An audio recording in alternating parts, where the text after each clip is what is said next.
Halo, selamat malam pemirsa. Kaisang Pangarep menjadi sorotan dalam kontestasi pemilihan kepala daerah mendatang. Meskipun perjalanan safari politik sudah dilakukan, sepertinya publik masih harus bersabar untuk mengetahui kemana Kaisang akan berlaga.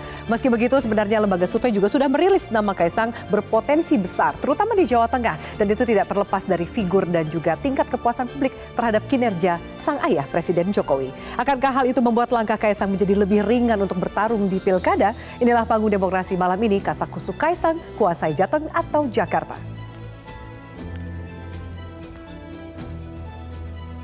Dan pemirsa, untuk membahasnya telah hadir di studio.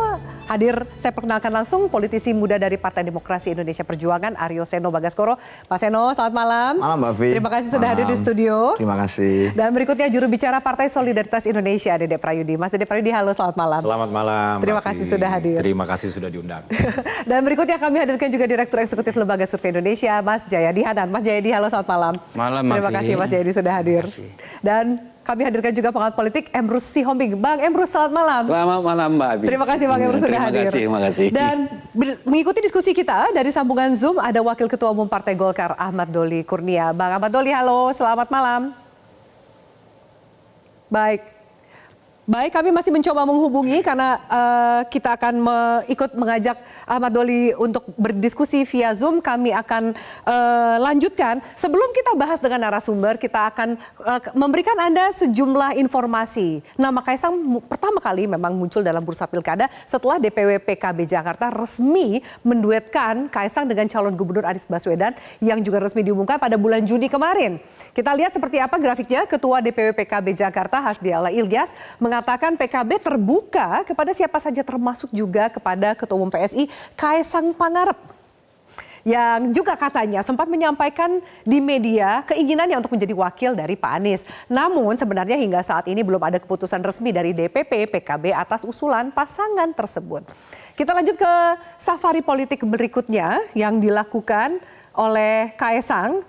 Di antara banyak partai, ternyata dalam kunjungan pertamanya Kaisang memilih untuk memenuhi undangan ke kantor DPP PKS di Bilangan Pasar Minggu, Jakarta Selatan pada tanggal 8 Juli kemarin. Dikatakan kedua partai ini mencoba untuk berkomunikasi dan menggalang koalisi dalam rangka kontestasi pilkada. Dikatakan oleh politisi muda PKS Ismail Bahtiar bahwa tidak ada loh pembahasan soal duet Anies Kaisang, dan itu juga diamini oleh Kaisang yang mengatakan ia tidak menyodorkan namanya ke PKS untuk pilkada. Meski Sekjen PKS sempat menyinggung hasil survei Kaisang di Jawa Tengah yang dinilai cukup menjanjikan. Oke, nah sebenarnya seperti apa sih hasil survei Kaisang di Jawa Tengah? Nanti akan kami tampilkan informasinya setelah kami bahas seperti apa safari politik berikutnya. Tidak hanya PKB, PAN, Golkar yang melirik Kaisang, PDIP pun seakan-akan mulai membuka pintu komunikasi dengan keluarga Pak Jokowi ini. Ketua DPP PDIP Puan Maharani bahkan memberikan respon positif terhadap safari politik yang dilakukan oleh Kaisang dan menanggapi kemungkinan Kaisang menyambangi PDIP, mengingat pentingnya untuk terus menjaga silaturahmi. Dan hal ini langsung disambut oleh kakak Kaisang, Gibran Rakabuming Raka, dengan menyatakan bagusnya adiknya harus segera menemui Puan Maharani hari ini jika Mbak Puan sudah memberikan statement seperti itu.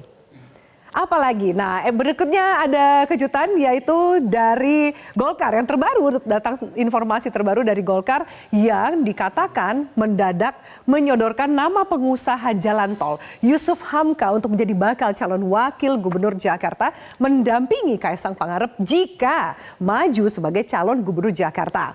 Alasan yang disampaikan oleh Ketum Golkar Erlangga Hartarto adalah karena Yusuf Hamka dinilai mampu mengatasi masalah macet dan banjir di Jakarta dengan pengalamannya di bidang infrastruktur.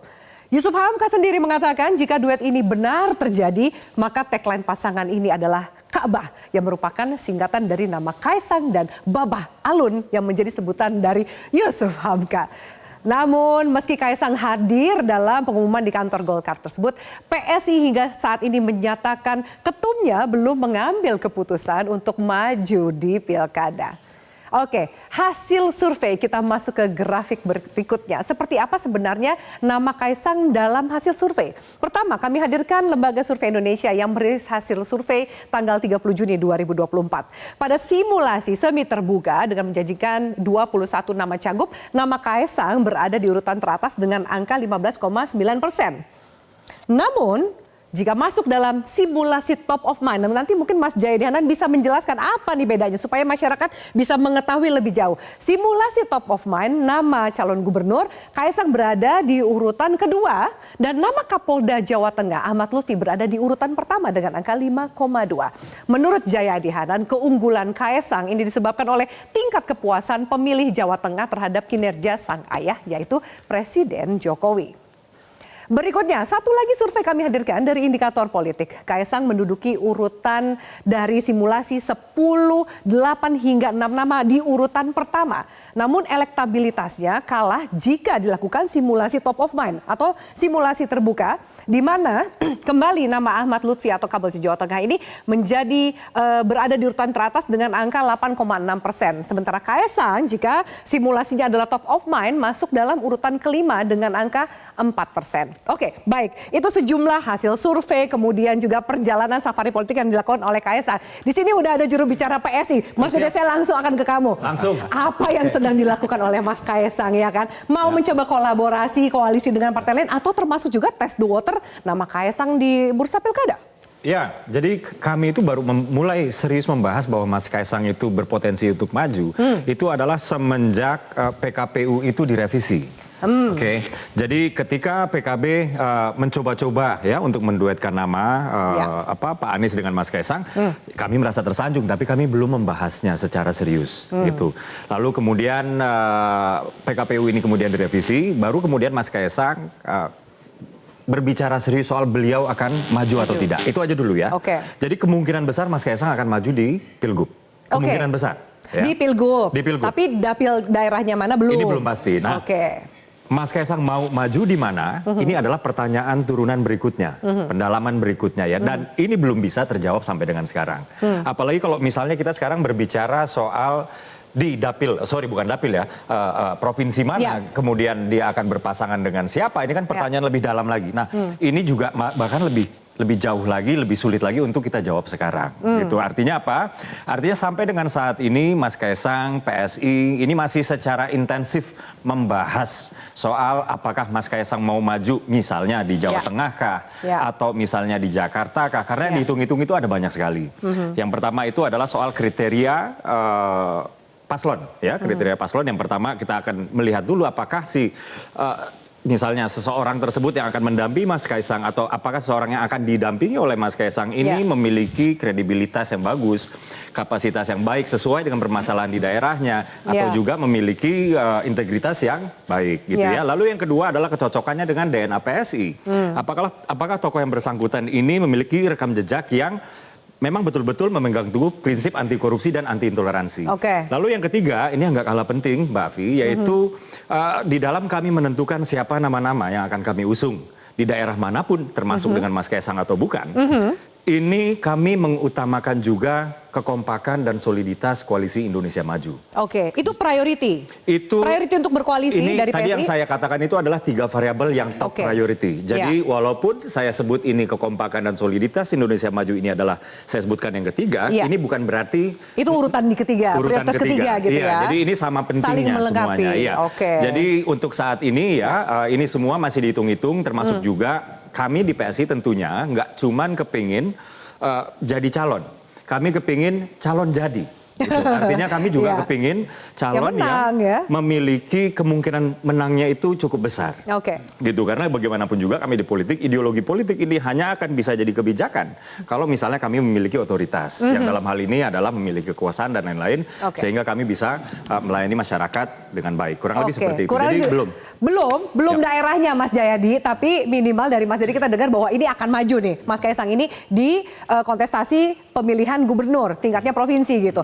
Kalau dari hasil survei nih yang membahas tadi gitu, Mas Jayadi, Mas Kaesang ini seberapa magnet sih untuk kontestasi pilkada ya? Kalau kita lihat kan mungkin saat ini yang disebut nama provinsinya ada Jakarta dan juga Jawa Tengah. Gimana Mas Jayadi? Ya salah satu magnetnya karena mau tidak mau Kaesang kan dikaitkan dengan Pak Jokowi. Sementara Pak Jokowi masih sangat populer, masih punya paling tidak sampai beliau turun nanti ya, itu kan masih punya pengaruh yang signifikan di semua level kekuasaan gitu. Jadi itu salah satu yang membuatnya menarik mau tidak mau gitu ya.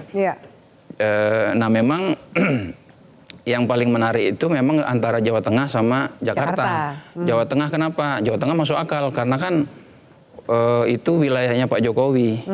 Dulu waktu Pak Jokowi masih belum pisah sama Banteng, sama Mas Eno, itu kan mereka satu keluarga besar gitu. Sekarang mereka pisah kan gitu. Begitu yang kita tahu ya, mereka pisah gitu. Jadi tapi katanya mau ketemu kok sama Mbak Puan. Iya, makanya saya bilang masih pisah kan, apa rujuk lagi apa enggak kita nggak tahu. Jadi sangat wajar kalau basis utamanya ada di situ. Tapi di Jakarta juga jangan lupa Pak Jokowi kan launch untuk jadi presidennya di Jakarta. Dan pertama kali masuk Jakarta juga menang. Masih cukup banyak loyalis Jokowi di Jakarta. Buktinya Prabowo terbantu untuk memenangkan Jakarta di Pilpres yang lalu gitu kan. Prabowo juga pada saat yang sama terbantu untuk memenangkan pilkada di Jawa Tengah yang diperkirakan sangat sulit pada saat itu. Jadi kalau dua itu dikaitkan dengan Kaesang dan Kaesang kemudian mewakili bukan hanya dirinya sendiri di situ, tapi mewakili kekuatan yang sering dikenal sebagai the machine ya. Jadi kekuatan yang diafiliasikan dengan Pak Jokowi itu sekarang tidak hanya individu Pak Jokowinya, tapi ada mesin di belakangnya. Jadi bukan cuma Jokowi efek. Iya, jaringannya ya kan, pengaruhnya ke akar rumput dan sebagainya. Partai-partai yang termasuk Kim itu kan dia bukan figur individu lagi, itu dia the machine. Jadi kalau dia udah jadi sistem sendiri yang jalan. Jadi kalau Kaesang bersama the machine itu dia punya dua kekuatan kan. Dan ini kuat banget nih. Kalau kita lihat Jakarta lawan Anies gitu misalnya. Nah itu yang harus dihitung. Kalau di Jakarta ada Anies yang diperkirakan masih cukup kuat, ya cukup kuat. Dan kalau kita berkaca dari Pilpres lalu, kekuatan Anies minimal ada 40-an%, 41,07. Kalau Pak Prabowo kan 41,67. Selisih sama, ada kekuatan PDIP. Jadi itu sesuatu yang tidak mudah dikalahkan kalau Jakarta tidak punya figur yang selevel dari segi popularitasnya, akseptabilitasnya, personalitinya dengan Anies. Jadi mungkin chance-nya untuk Kaesang lebih besar di Jawa Tengah? Kalau lihat angka-angka sekarang, sementara ini yang lebih besar di Jawa Tengah, memang. Karena angka untuk Kaesang belum keluar ya di Jakarta. Belum keluar. Memang diperkirakan Kaesang lebih kompetitif sebagai calon wakil gubernur. Kenapa? Karena baik Anies ataupun saingannya waktu itu Ridwan Kamil ya, yang tampaknya sudah sekarang agak cukup firm bahkan di Jakarta. Nanti kita tanya Mas Doli yang udah bergabung di Zoom nih ya. Jadi waktu masih Anies sama Ridwan Kamil, dua-duanya tuh tertarik untuk ngajak Kaesang. Karena kalau Anies memerlukan tambahan suara dari Kaesang lewat loyalis Pak Jokowi. Ridwan Kamil juga sama, dia memerlukan soliditas Kim dan adanya Kaesang itu bisa membantu soliditas Kim itu secara lebih kuat di Jakarta. Jadi mesin ini sangat menjadi daya pikat lah untuk menggandeng Kaesang gitu ya, betul. Mas Jayadi. Oke, saya sapa dulu Mas Doli. Halo, selamat malam. Selamat malam. Assalamualaikum warahmatullahi wabarakatuh. Baik, terima kasih Mas Doli udah gabung di Panggung Demokrasi. Kita sebelum ke narasumber yang lain, kita ngebahas soal Jakarta dulu nih ya kan. Yang tadi juga sempat saya sampaikan ada Golkar yang bahkan memberikan Babah Alun atau Pak Yusuf Hamka gitu yang menjadi pendampingnya Kaesang jika maju ke Jakarta. Apa pertimbangannya gitu? Kalau ini kan mungkin agak ekstrim ya dari usia, dari pengalaman ini kan agak berjarak gitu. Apa itu jadi pertimbangan justru kekhasan dari pasangan yang mau diduetkan oleh Golkar ini, Bang Doli? Iya, kata kuncinya kan jika tadi. Jika kalau misalnya Pak Kaesang itu kemudian memang berniat maju di Pilkada Jakarta, maka kami memandang kalau misalnya nanti diberi kepercayaan Golkar yang menjadi calon wakilnya, kita menganggap yang pas itu adalah Pak Yusuf Hamka. Karena apa? Karena kita berharap ini ada kombinasi ya antara tokoh muda dengan tokoh senior. Di mana kan Jakarta itu masalahnya kompleks ya. Dan isu yang selama ini mengemukakan adalah soal infrastruktur, kemudian soal mengatasi banjir. Dan Pak Yusuf Hamka itu kan punya pengalaman yang cukup panjang ya untuk membuat wajah Jakarta seperti yang sekarang lah, dengan jalan tol dan segala macam itu. Nah makanya kami menyodorkan nama Pak Yusuf Hamka. Sekali lagi jika teman-teman PSI dan Pak Kaesang itu memang maju di Pilkada Jakarta. Tetapi kan untuk menuju ke sana itu kalau kita lihat tadi pernyataan dari saudara Dede ini kan masih panjang ya. Ada 3 pertanyaan dulu yang harus diselesaikan, ya. Pertanyaan satu terjawab, masuk pertanyaan 3 syarat kedua, pertanyaan ya. kedua, masuk Ya. tiga. Jadi masih panjang, makanya kami nunggu saja dari Pak Kaisang sendiri dan juga teman-teman PSI. Tapi Golkar yakin bahwa Pak Yusuf Hamka ini sudah memenuhi kriteria 3 itu nggak? Atau jangan-jangan baru ketahui 3-nya malam ini gitu, begitu Mas Dede menyampaikan? Nggak, maksudnya kan tadi Yusuf Hamka itu akan bisa kemudian dipasangkan kalau 3 pertanyaan yang akhirnya memutuskan Pak Kaisang maju di Jakarta kan.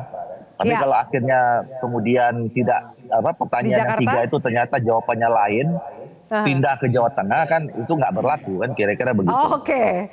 Jadi paketan ini cuma berlaku untuk di Jakarta. Berarti Ridwan Kamil udah officially nggak maju ke Jakarta nih ya, Mas Doli? Kami belum putuskan ya, karena saya kira sama ini ya. Soal Pak Kaisang, soal Ridwan Kamil, itu at the end nanti semua tentu akan kita bicarakan di Koalisi Indonesia Maju. Saya kira juga Pak Kaisang akan maju atau tidak, dan kemudian kita maju itu juga berdasarkan pertimbangan pembicaraan antara ketua-ketua partai politik yang ada di Koalisi Indonesia Maju. Sama juga dengan di Jawa Barat ya. Walaupun sekarang Golkar itu memang kami merekomendasikan ya, idealnya Ridwan Kamil itu lebih baik di Jawa Barat. Karena lihat dari approval ratingnya yang hampir 90%, artinya masyarakat Jawa Barat sangat menginginkan kembali Ridwan Kamil di Jawa Barat dibandingkan kalau di Jakarta. Nah, tapi kita masih punya 40 hari lagi ya. Saya kira nanti akan ada pembicaraan yang lebih khusus antara semua ketua umum kami dengan ketua umum partai politik termasuk Pak Prabowo di Koalisi Indonesia Maju. Baik. Saya harus jeda dulu, bagaimana dengan PDIP? Pertanyaan saya banyak untuk Mas Eno, tapi usai jeda kita tanyakan. Usai jeda pemirsa, kami akan segera kembali. Panggung Demokrasi, tetaplah bersama kami.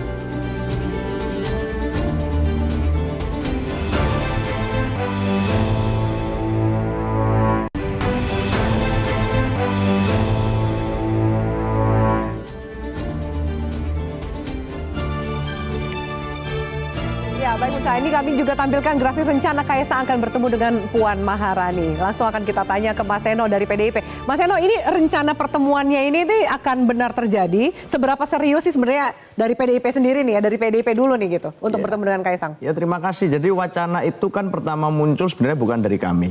Itu muncul kalau nggak salah dari Mas Gibran. Yang artinya itu kalau dibilang bagus ya pertama bagus untuk siapa gitu. Ya, bagus karena ada kalimatnya itu ya kan Mas Gibran ya, bagus itu. Bagus untuk siapa pertanyaannya. Okay. Nah kalau kami rasa dalam konteks pilkada tentu kami sadar bahwa komunikasi politik itu baik dengan banyak pihak. Tetapi tentu harus kemudian bermuara kepada konsolidasi kami secara internal dong. Kemenangan di basis-basis kami, di mana kami mampu mendorong kader-kader terbaik untuk bisa tampil berkontestasi.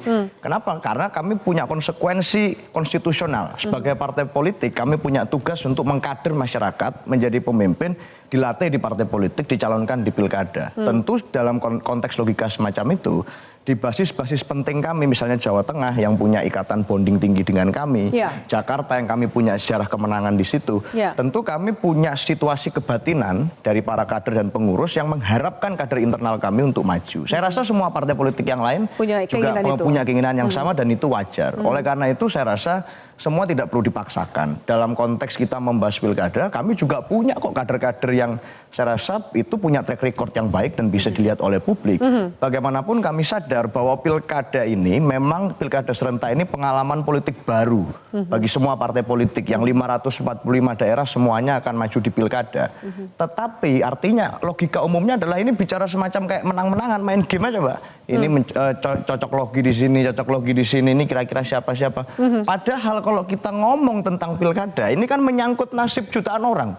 Artinya nggak bisa kami sembarangan dan sembrono melihat apa yang terjadi dinamika belakangan ini, menentukan nama dengan begitu tergesa-gesa. Tentu kami harus melalui proses yang panjang, menyangkut siapa figurnya yang mampu memimpin, siapa yang mampu memberikan kesejahteraan dan seterusnya. Dan itu tidak bisa diselesaikan hanya dengan pertemuan elit 1-2 orang. Saya rasa itu akan ada proses yang lebih panjang. Jadi penting untuk menyerap aspirasi dari masyarakat juga ya, dari akar rumputnya seperti apa. Ya, Mas Eno, aja juga hari ini ada yang dirilis itu ada survei dari IDN yang mengatakan bahwa Jawa Tengah yang bisa dikatakan tadi kandangnya banteng itu, PDIP nggak bisa menang kalau nggak berkoalisi gitu. Sementara kita tahu dari kader PDIP, Mas Hendy gitu misalnya, Wali Kota Semarang yang kemungkinan besar akan dimajukan menjadi kader PDIP untuk berlaga di pilkada. Itu bagaimana tanggapan Anda? Oke, jadi dalam demokrasi kita hari ini, kita percaya bahwa demokrasi yang kita anut harusnya tidak hanya demokrasi konsensus elit.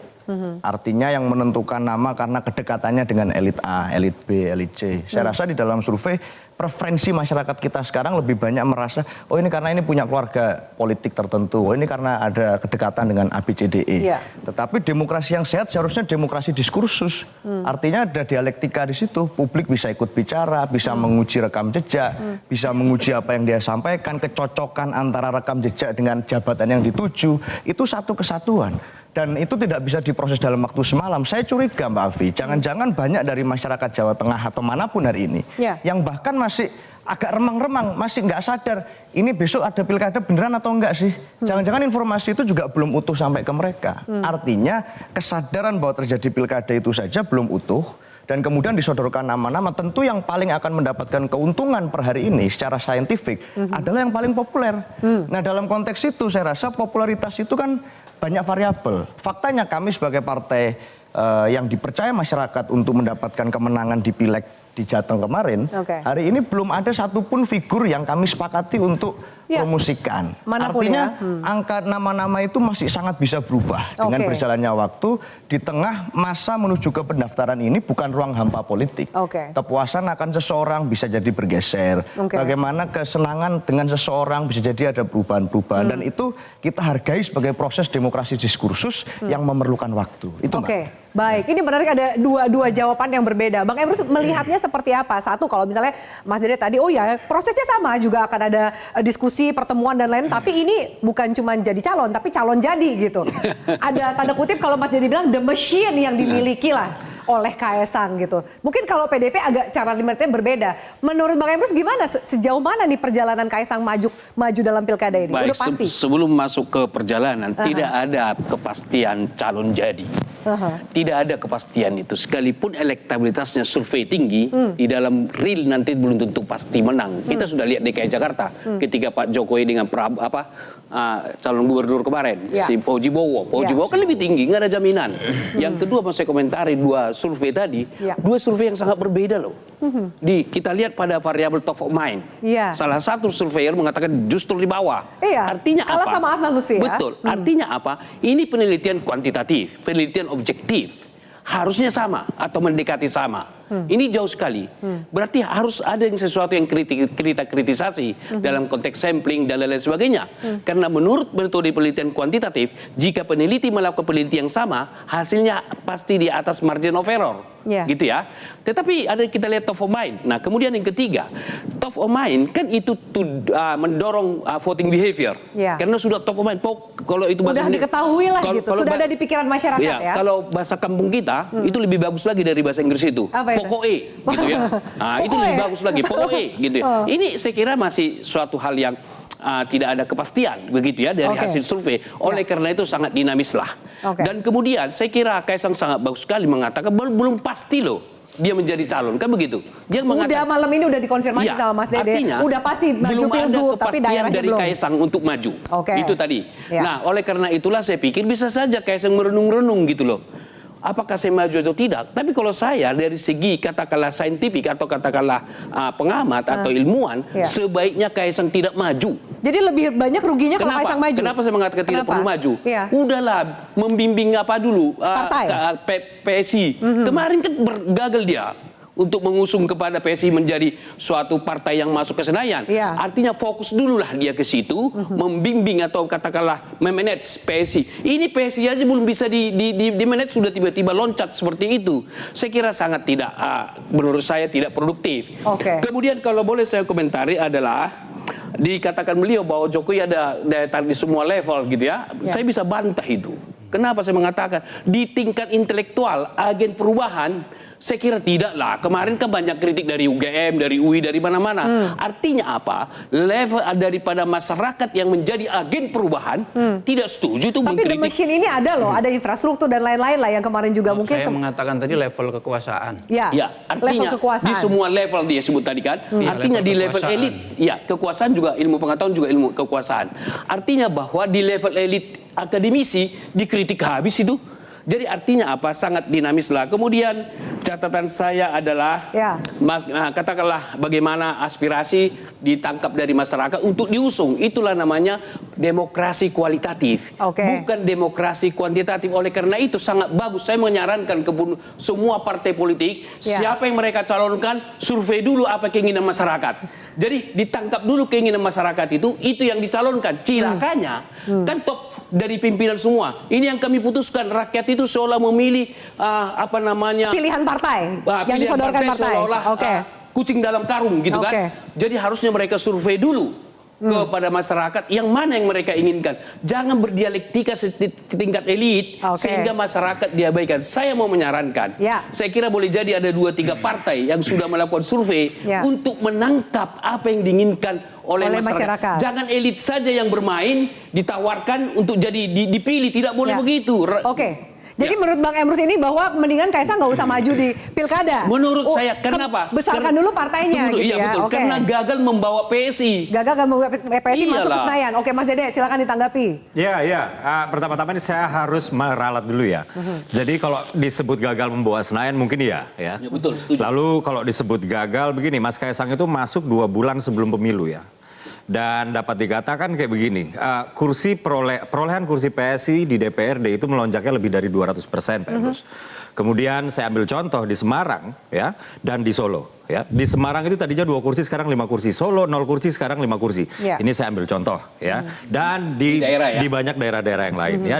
Di Jakarta sendiri kami yang tadinya 8 kursi kita masih stay di 8 kursi. Jadi begini, saya menangkap ya, ini opini pribadi saya ya. Salah satu cara membesarkan partai PSI adalah memenangkan pilkada juga, Pak Emrus. Artinya, Efeknya gimana tuh, Mas artinya kalau kita memiliki kepala daerah ya di daerah-daerah, terutama di daerah-daerah yang strategis ya, atau kita mengusung kepala-kepala daerah yang kemudian kita menangkan, ini adalah salah satu cara yang dapat membantu kami membangun jembatan kepada kemenangan di 2029 nanti. Ini adalah logika politik. Ya, dan semua partai politik melakukan itu. Nah, sekarang kayak begini, terkait dengan survei-survei tadi Mbak ya, saya sepakat ya bahwa di alam demokrasi itu kan memang aspirasinya bergeraknya dari bawah ke atas, bukan sebaliknya dari atas ke bawah. Inilah kenapa kita juga penting untuk melihat survei-survei tersebut ya. Dan di dalam proses pemilu ini kan ada 2. Proses yang pertama selection, di mana para elit kemudian memilih kandidat-kandidat untuk disajikan kepada rakyat. Baru rakyat melakukan election, di mana aspirasinya itu baru dari bawah ke atas. Gitu. Dan inilah yang sedang dilakukan oleh PSI. Ya. Apabila kemudian rakyat Jawa Tengah misalnya, atau apabila kemudian warga DKI menginginkan Mas Kaisang untuk maju, lalu adalah sebuah adalah sebuah tesis yang anti demokrasi justru apabila kemudian Mas Kaisang menolak untuk maju. Justru kalau masyarakat meminta itu, kami akan, terutama saya pribadi ya, saya akan mendorong Mas Kaisang sebaiknya Mas Kaisang maju aja karena masyarakat yang menginginkan. Oke. Terutama misalnya kayak Jawa Tengah ya, atau misalnya di Jakarta kemarin Pak Erlangga mengatakan begini, walaupun elektabilitas Mas Kaisang ini belum setinggi di Jawa Tengah, tapi yang dilihat oleh Partai Golkar terutama ya, ini terjadi peningkatan yang terus-menerus elektabilitas Mas Kaisang. Walaupun di rapat tersebut nggak dijelaskan ya sebagai DKI 1 atau sebagai DKI 2. Dan atas dasar inilah kemudian Pak Erlangga menjadi semakin yakin ya di luar memang pendapat Pak Erlangga dan Partai Golkar secara umum mengatakan bahwa sudah saatnya Jakarta dipimpin oleh pemimpin muda gitu ya. Dan Pak Erlangga kemudian menjadi semakin yakin. Pak Erlangga kemudian mencalonkan Mas Kaisang dan Mbak Bahlun. Tapi tentu saja memang hitung-hitungannya tidak semudah itu. Oke. Ya, jadi ini akan dibahas di internal juga di Ada Partai sedikit, Ki. boleh saya tanggapi Oke, sedikit aja. ditanggapi ini habis jeda dulu ya. Saya harus break dulu biar kemudian jawabannya nggak terpotong gitu Bang Emrus. Kami juga mau tanya lebih jauh, berarti apakah kemudian kalau misalnya pemimpin muda, tapi kenapa dicalonin sama yang tokoh senior banget gitu? Apa hanya untuk mengimbangi atau seperti apa sih? Usai jeda pemirsa, tetaplah bersama kami.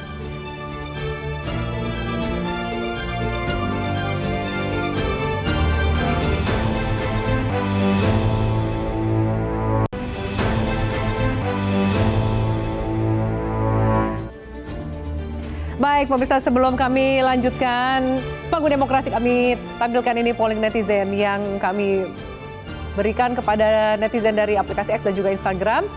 Pertanyaannya, menurut Anda, apakah Kaisang maju sebagai calon kepala daerah pilkada? Jadi ini antara netizen Instagram dan X beda nih ya. Jadi ada yang mengatakan tidak, kebanyakan warga Instagram. Lalu kemudian yang 80% mengatakan iya, itu adalah netizen di aplikasi X. Oke, baik. X itu kebanyakan adalah ini para senior yang dosen, orang-orang yang lebih dewasa. Kalau aktivis. Instagram anak muda gitu Iya, ya. lebih muda. Oke. Nah, kita lihat majunya di wilayah yang mana nih? Ini preferensinya Jakarta atau Jawa Tengah. Jadi sepertinya nih kalau kita lihat hasilnya Jawa Tengah jauh lebih tinggi dibandingkan Jakarta ya. Mas Jaya ini udah ngangguk-ngangguk nih. Kayaknya kemungkinan arahnya ke sana nih. Apa iya seperti itu gitu. Lalu kemudian kita lihat pertanyaan berikutnya. Masihkah Jokowi efek ada jika Kaisang maju di pilkada? Jadi hampir Ragu-ragu. 50%, di atas 50% yang mengatakan bahwa tidak. Ini menarik loh, netizen melihatnya tidak, mungkin karena jatuhnya di bulan November. Netizen yang Instagram ya? Ya, netizen yang Instagram dan juga aplikasi X mengatakan masihkah ada Jokowi efek jika Kaisang maju? Kalau X itu dia sama kuat itu. Oke, baik. Kurang lebih. Kurang lebihnya hampir imbang lah ya kalau di aplikasi X tapi ya. ini kan polling tidak saintifik kan, karena Iya. tidak, maksud saya. Ya ini polling sekedar yang kami lemparkan kepada netizen sesuai dengan tema kami gitu ya. Tapi menarik juga ya, anggaplah jejak pendapat gitu ya Bang Emrus ya. Oke, sorry Bang Emrus, tadi saya potong sejenak, silakan dilanjutkan. Saya mau tanya lebih jauh lagi ke narasumber berikutnya. Silakan Bang Emrus. Baik, saya pikir beberapa catatan saya dari beliau tadi bahwa di pilkada menang begitu ya di Ya. pusat. Jadi ada efek ke suara partainya. Tunggu dulu, berarti yang jago di situ DPD-nya, bukan DPP-nya, kan begitu. Karena yang bekerja di lapangan, gitu kan. Artinya pimpinan provinsi atau daerah, kalau itu menang. Berarti secara nasional kan ditanggung jawab ketua umum dan sekjen. Baru kemudian di bawah ada ketua DPD dan sekretaris. Jadi yang berhasil itu adalah pengurus daerah dari PSI. Memenangkan ketumnya jadi kepala daerah gitu. Langsung, tapi ada efeknya nggak sih Mas Jayadi? Langsung disebut sebagai suatu kemenangan. Bukan, itu kurang teliti melihat data tersebut.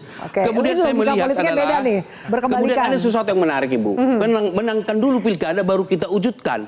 Itu adalah bisa juga kita benarkan sebagai perspektif daripada pragmatis. Artinya kita menang dulu, baru nanti kita perjuangkan ideologi. Yang benar adalah kalau kita ingin demokrasi substansial, demokrasi yang berkualitatif, kita harus utamakan ideologi perjuangan partai, bukan persoalan kalah menang. Tapi kalau ada orang mengatakan, wah saya tidak. Jadi menang adalah ada konsekuensi bonus dari perjuangan ideologi jadi ada itu. Dulu perjuangan politiknya. Jadi kalau ada orang mengatakan, saya yang bekerja tapi tidak butuh aku ideologi, salah itu. Tapi kan itu segala sesuatu perlu landasan kita. Oke, baik. Saya minta Mas Jaya. Oh, Mas Didi mau menanggapi dulu. Oke, silakan. Habis ini aku mau ke Bang Doli ya, jangan sampai dilempar. Oke, sebentar ya. Jadi kerja partai politik itu ada 4 Mbak ya. Yang pertama adalah kerja ideologis ya, yang kedua adalah kerja administratif, ketiga adalah kerja organisasional, yang keempat adalah kerja elektoral ya. Satu kerja tidak bisa menegasikan kerja yang lain. Bahwa kemudian ada kerja-kerja elektoral di sana, ini bukan berarti kami menegasikan kerja-kerja ideologis. Justru tadi saya sudah tekankan di awal ya. Untuk menjadikan ideologi politik kami ini terkonversi menjadi sebuah kebijakan, maka kami perlu kerja-kerja elektoral. Supaya apa? Supaya kami bisa mendapatkan kepercayaan, lalu kepercayaan tersebut menjadi kekuasaan, kekuasaan tersebut menjadi otoritas. Otoritas tersebutlah yang akan menjadikan ideologi tersebut kebijakan. Jadi nggak bisa dibilang bahwa ada kerja elektoral maka kerja ideologi dinegasikan. Bahwa ada kerja ideologi maka kerja administratif dinegasikan. Jadi kerja partai itu tidak sesederhana. Tidak sesederhana kerja elektoral saja. Tidak sederhana kerja ideologi saja. Semuanya memang harus dikerjakan secara paralel. Kemenangan partai di pileg itu kan dipengaruhi banyak hal ya. Figur partai di tingkat nasional salah satu aja. Tapi jangan lupa sistem pemilu di tingkat nasional sama di tingkat daerah itu beda. Di tingkat nasional ada parliamentary threshold.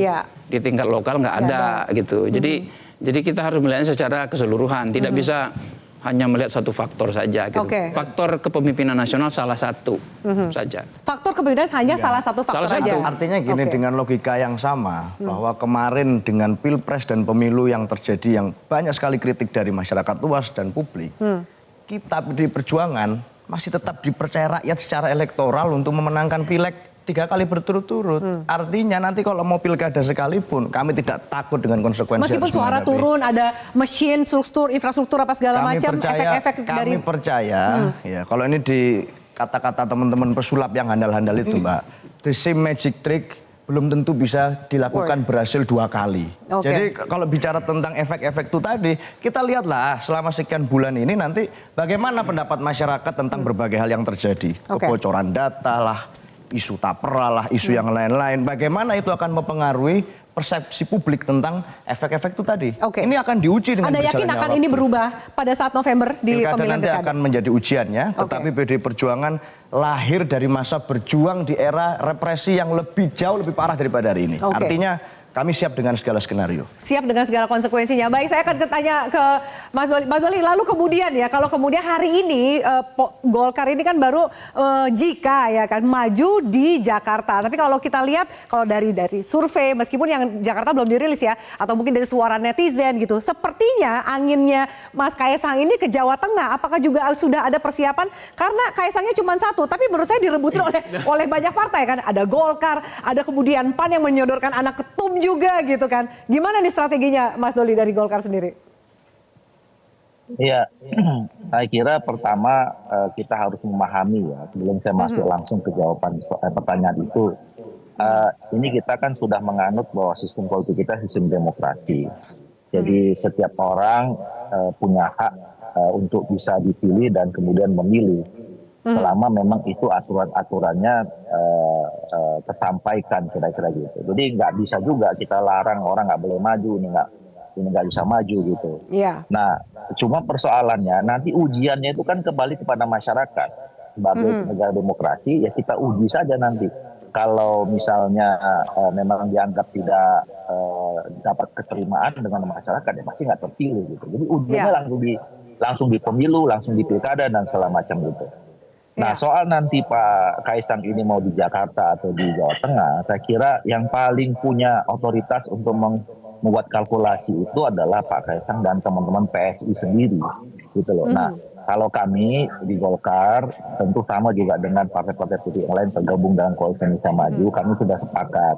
Ya, kalau memang sudah sepakat bahwa koalisi kerjasama politik yang selama ini sudah kita jalin di Pilpres terutama dan sudah teruji gitu, sebisa mungkin kita akan rawat, akan kita pelihara kebersamaan ini.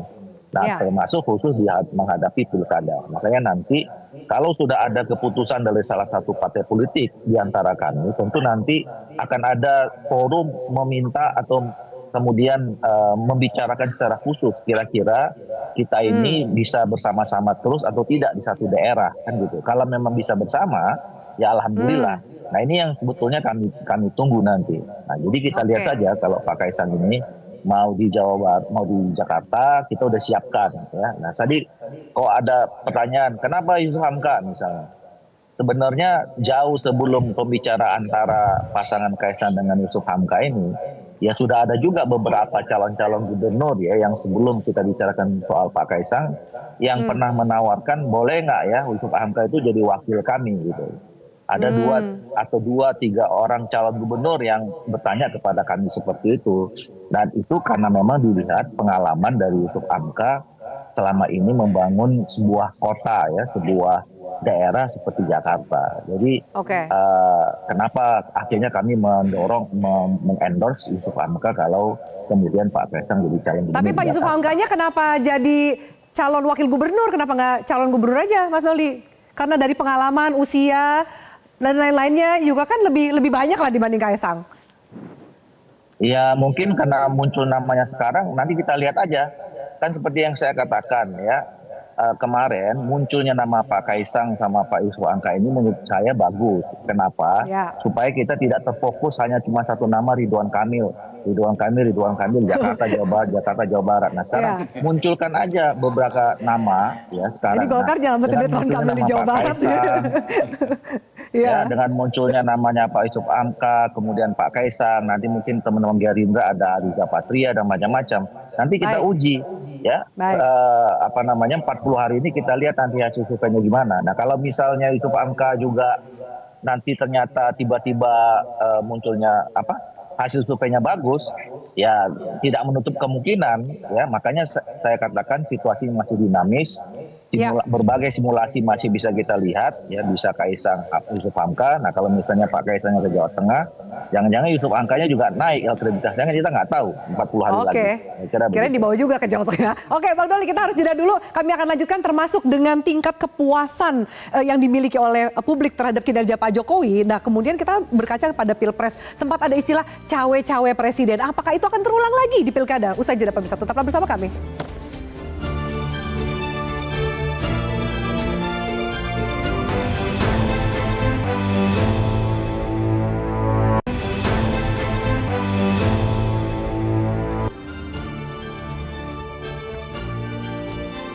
Ya baik pemirsa, kami lanjutkan. Mas Jayadi dulu nih ya. Kalau kemudian Mas Jayadi dari survei LSI sempat mengatakan bahwa memang ada pengaruhnya terhadap peringkat atau persentase yang didapatkan oleh Kaisang karena efeknya adalah kepuasan dari warga Jawa Tengah terhadap kinerja Pak Jokowi gitu.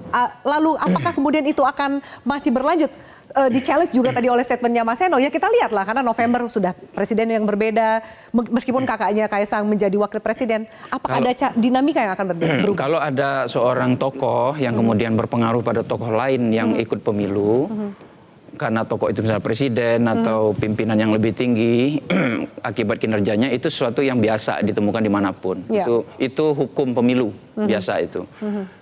Apa namanya, jadi tetapi di Jawa Tengah itu untuk sementara kita ukur tingkat kepuasan kepada Pak Jokowi di Jawa Tengah itu memang berpengaruh kepada sejumlah calon, tapi buahnya ke Kaisang. Untuk sementara itu terutama ke apa namanya 3 calon ya, yaitu Kaisang, Lutfi, dan Bambang Pacul. Ada dapat juga 3 itu. Jadi mungkin itu karena belum betul-betul tegas ya siapa yang didukung Pak Jokowi atau diasosiasikan dengan Pak Jokowi gitu. Jadi apa namanya hubungannya tidak langsung seperti itu. Tapi apakah itu berarti bahwa kekuasaan akan memainkan perannya secara langsung dan menggunakan struktur kekuasaan gitu? Ya itu kan secara normatif tidak boleh kan? Tidak boleh. Tapi apakah itu akan dicoba? Mungkin saja ya. Kita tidak tahu. Ada calon yang mendapatkan privilege itu sebenarnya kan? Gitu. Karena itu kan itu harus diawasi bersama. Nah tapi dalam konteks pilkada, saya kira itu lebih sulit dilakukan dibandingkan dengan konteks pilpres atau pileg. Ya, itu lebih sulit. Kenapa? Kalau pilpres pileg itu kan isunya sama nasional. Dari atas ke bawah kan sama itu pileg, pilpres. Tapi kalau pilkada apalagi sekarang 545 itu upaya dari atas untuk intervensi ke bawah itu tidak akan seefektif kalau dia di pemilu pilpres nasional. Kenapa? Karena ada banyak dinamika lokal yang sulit ketemu gitu. Dinamika lokal itu yang nanti akan membuat intervensi-intervensi dari atas misalnya itu belum tentu efektif sampai ke bawah. Baik. Mas Seno, saya minta tanggapannya kalau kemudian ternyata ada mungkin calon yang bisa mendapatkan privilege, itu hal yang biasa dalam pemilu. Tapi kalau Mas Seno katakan bahwa tapi tidak semua trik akan juga mendapatkan keberhasilan yang sama. PDIP juga salah satu partai yang paling kencang soal cawe-cawe, kecurangan dan lain-lain. Apa tanggapan lebih lanjutnya? Satu, kami tidak tahu, tidak peduli bahkan, dan tidak mau berandai-andai apakah akan ada cawe-cawe kekuasaan lagi atau tidak di pilkada. Buat kami itu tidak relevan dengan ini adalah bicara tentang kedaulatan rakyat, satu. Yang kedua, kalau kita merangkai proses sejak lama Mbak, dari proses awal nama Mas Kaisang muncul, itu kan pertama kali muncul dan publik melakukan asumsi misalnya, itu kan pada saat putusan MA. Yang itu mengizinkan ada perubahan revisi atas batas usia calon. Lalu berkembanglah itu diskusi. Lalu muncul lagi fakta selanjutnya. Ada yang muncul wacana meskipun sudah dibantah. Bahwa nama Mas Kaisang misalnya disodorkan ke beberapa partai. Muncul diskursus lagi. Lalu muncul. Jadi di dalam proses itu tentu kami, ini bukan satu hal yang mengejutkan. Kalau misalnya Mas Uki menyampaikan bahwa ya memang ada kepastian akan maju. Buat kami dari proses itu kami bisa menangkap ini bukan satu hal yang mengejutkan bagi kami. Tetapi kami juga tidak tahu ini dalam proses ini ada cawe-cawe atau tidak, kami tidak tahu. Yang kami tahu adalah pilkada ini adalah tentang kedaulatan rakyat. Yang kami tahu kami menyiapkan nama-nama terbaik dari kader internal kami. Yang kami tahu kami ingin menyiapkan pilkada yang berkualitas dan kami bertanggung jawab pada publik yang telah memilih kami. Oke. Ada nama Pak Andika di Jawa Tengah yang muncul dari bawah. Ada nama Mas Hendi. Ya. Mas Hendi itu disurvei kenapa kok angkanya sangat kecil? Dugaan saya karena nama yang tercantum di situ Hendra Priyadi, bukan Hendi. Ya. Sehingga masyarakat tentu akan meraba-raba ini siapa? Apakah orang yang berbeda atau yang sama? Lalu misalnya kader lain yang muncul ada Pak Bambang Pacul. Artinya kader-kader PDI Perjuangan ini mewakili track record yang panjang berdasarkan lingkup kepemimpinan mereka. Bagi kami itu saja yang disiapkan dan kami tidak mau tahu apakah itu nanti ada cawe-cawe atau tidak. Kami akan berjuang dengan siap untuk bersama dengan masyarakat bertempur di yang pilkada. percaya pada kami. Oke, sebelum saya ke Mas Dede, saya tanya Bang Emrus, apakah kemudian Bang Emrus melihat apapun itu ya, kalau kemudian tadi Mas Dede mengatakan, oke, ketum PSI akan maju dalam pilgub tapi belum menentukan daerahnya. Apakah jalan Kaesang ke eksekutif dalam ranah ini di pilkada akan semulus seperti jalan kakaknya Gibran? Tidak ada jaminan. Artinya bahwa sangat dinamis ya, artinya apakah mulus atau tidak nanti. Karena sangat tergantung daripada situasi politik di daerah di mana dia dicalonkan. Oke. Nah pertanyaan kita, apakah dia jadi calon? Kan begitu. Tetapi sebagai otoritas keilmuan, saya menyarankan kepada beliau, tidaklah jadi calon pilkada. Kenapa? Kalau ketua umum partai calon presiden lah. Jangan jadi kepala daerah. Coba cek. Kenapa nanggung? Ya, bukan tanggung. Ketua umum partai di Indonesia ada nggak jadi calon gubernur? Nggak ada itu. Maksudnya terlalu kecil levelnya untuk seorang ketua serahkan partai. itu kepada DPD di daerah. Oke. Nah, baru kalau itu baru kita lihat bahwa partai PS ini sangat menghargai DPD-nya. Tapi kalau dia calon menjadi kepala daerah, skopnya semakin kecil. Sementara dia ketua umum partai nasional. Kan bagaimana gitu. Jadi jangan sampai terjadi adalah yang penting berkuasa. Tidak boleh begitu. Oleh karena itu saya tetap bantah. Kalau misalnya katakan sedikit aja. Ya. Kalau memang dikatakan bahwa kita memenangkan dulu baru ideologi yang kita perjuangkan, hati-hati loh. Tapi tadi bilangnya berparalel loh Bang Emrus. Hati-hati loh. Bukankah itu karena maka perubahan di Mahkamah Konstitusi, PKPU misalnya yang boleh adalah pelantikan 30 tahun. Ya, itu bukan, di MA. Padahal undang-undang mengatakan sangat jelas bahwa 30 tahun saat mendaftar. Padahal kalau bukan itu pelantikan. menimbulkan ketidakadilan loh. Pas nanti pelantikan itu bisa tidak ada keputusan. Jadi kalau biar pas 30 tahun nanti orang yang tamat TK boleh dong. Jadi tapi ini kan sudah jadi turunan PKPU, sudah tidak perlu dibahas lagi. Kita lihat seperti apa Kaesang. Artinya ada undang-undang yang mengatakan kita harus taat pada undang-undang, bukan keputusan oleh MA teman-teman kita itu. Oke, Mas Dede silakan. Ya, terkait cawe-cawe aja lah ya. Saya tidak mau mundur ke belakang lagi soal putusan MA. Jadi begini. Membangun asosiasi politik dengan seorang tokoh nasional, ya, yang dimana tokoh nasional tersebut sekarang sedang menjabat dan memiliki atau mengantongi tingkat kepuasan yang sangat tinggi, ini adalah hal yang sah-sah saja, ya. Ini adalah bagian dari kerja-kerja elektoral. Ini juga adalah bagian dari kerja-kerja kita membangun komunikasi politik dengan tokoh tersebut, sama dengan partai lain juga seperti itu. Artinya kita antar partai, antara partai dengan tokoh, partai dengan partai, ataupun tokoh dengan tokoh. Dan ini sebenarnya sah-sah saja. Ya, dan apabila kemudian orang yang sedang menjabat tersebut ya seperti welcome atau oke-oke saja dengan asosiasi politik yang dibangun oleh si kandidat yang sedang berjuang di pemilu atau pemilu kada, kemudian asosiasi politik tersebut terbangun dan ini terkonversi menjadi elektoral, dan ini juga semuanya juga sah-sah saja. Yang tidak boleh ya, yang tidak boleh itu adalah dua hal ya. Yang pertama adalah menggunakan otoritasnya, kekuasaannya untuk memenangkan calon tertentu. Atau yang kedua, beliau ikut berkampanye ya tanpa beliau cuti atau ketika saat beliau masih menjabat. Ini nggak boleh ya. Dan negara kita adalah negara hukum. Apabila kemudian ada pelanggaran hukum atau misalnya tadi ada PKPU yang dianggap clash dengan undang-undang peraturan lebih tinggi, silakan saja. Ada ruangnya. Silakan saja. Selalu ada ruangnya. Baik. Terima kasih banyak Bapak-bapak. Mas Doli, mohon maaf tidak ada waktu durasi lagi. Kita akan lanjutkan diskusi di lain kesempatan. Terima kasih banyak Mas Doli dengan sambungan Zoom-nya. Teman-teman dan narasumber, terima kasih banyak untuk diskusi kita yang menarik pada malam hari ini.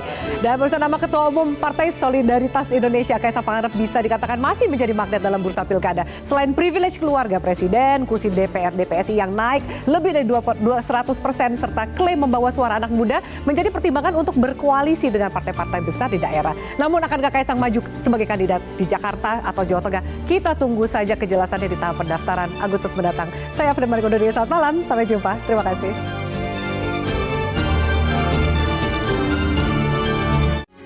Metro TV. Jelajahi cara baru mendapatkan informasi. Download Metro TV Extend sekarang.